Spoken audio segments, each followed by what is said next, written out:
Hello everyone, welcome to this presentation on Mapreduce Simplified Data Processing.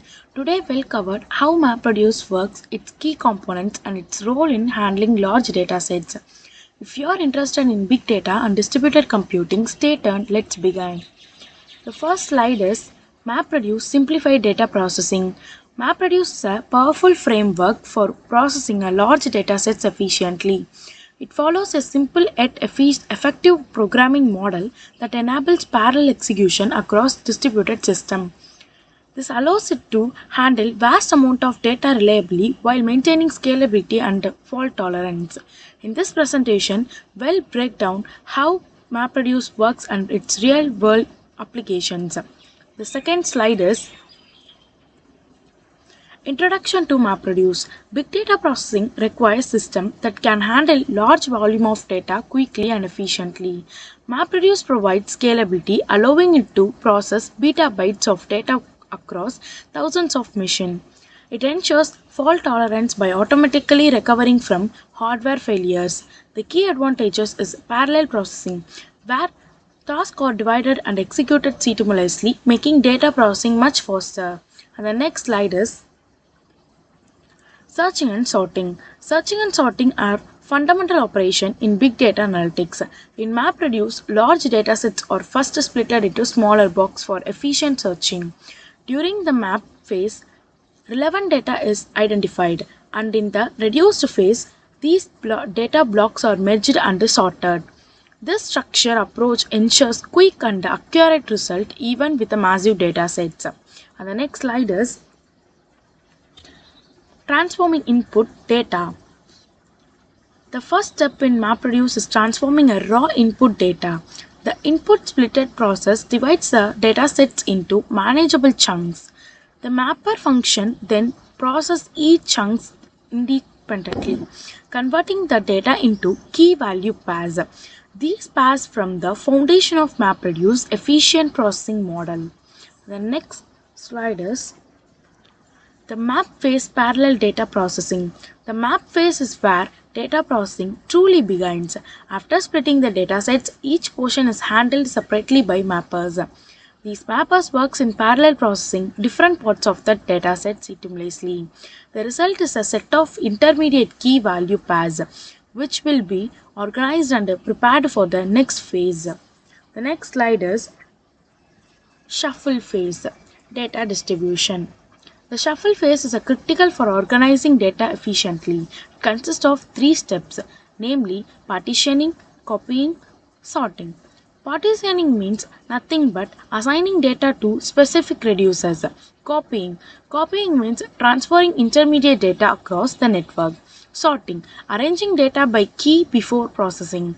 This ensures that all related data reaches the appropriate reducer for final aggregation. The next slide is the reduce phase, aggregating data. The reduce phase finals data processing. The sorted intermediate data is passed to reducer, where values associated with the same key are aggregated. The final result is generated in an optimized format, making the data easier to analyze and interpret.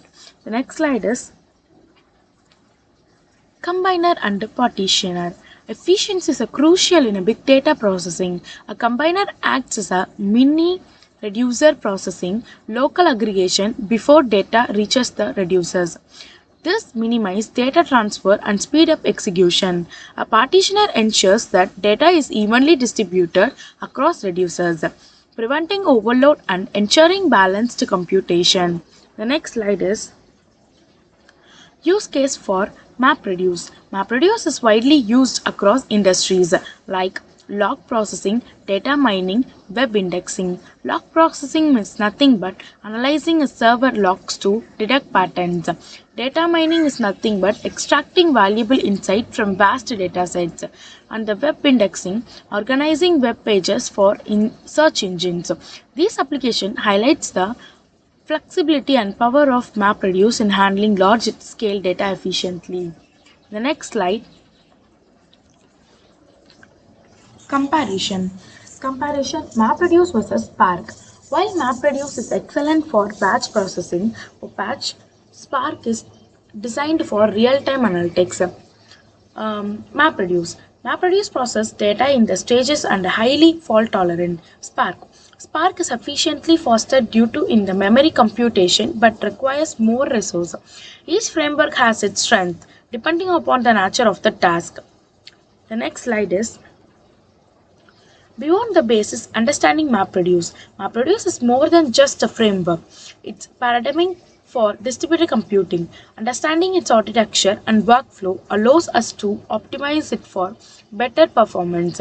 In this session, well looked at internal structure, principle, and optimization to maximize efficiency.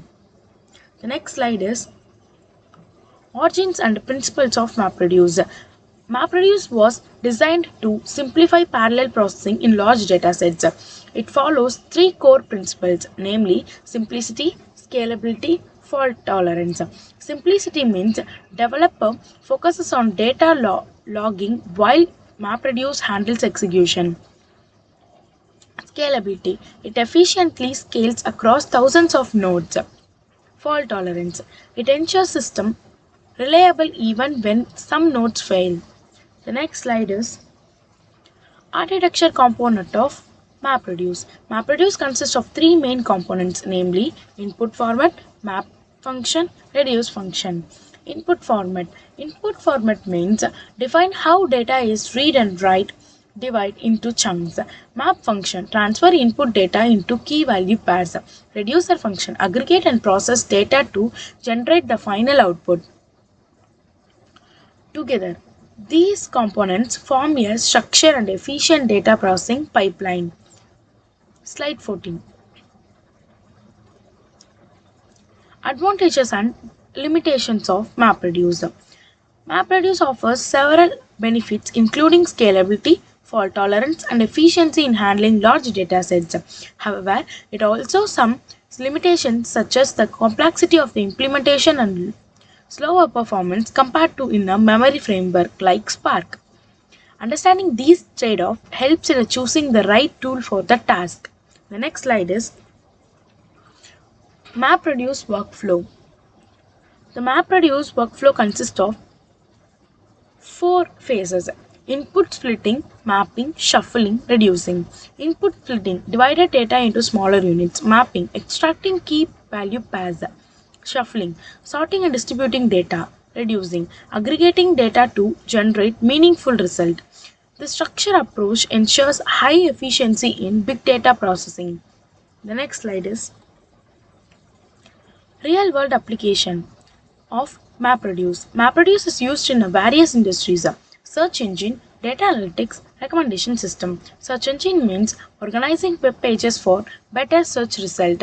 Data analytics means processing massive datasets for insight. Recommendation system, generating personalized product recommendation. These real world applications showcase how MapReduce simplifies complex data operations. And the next slide,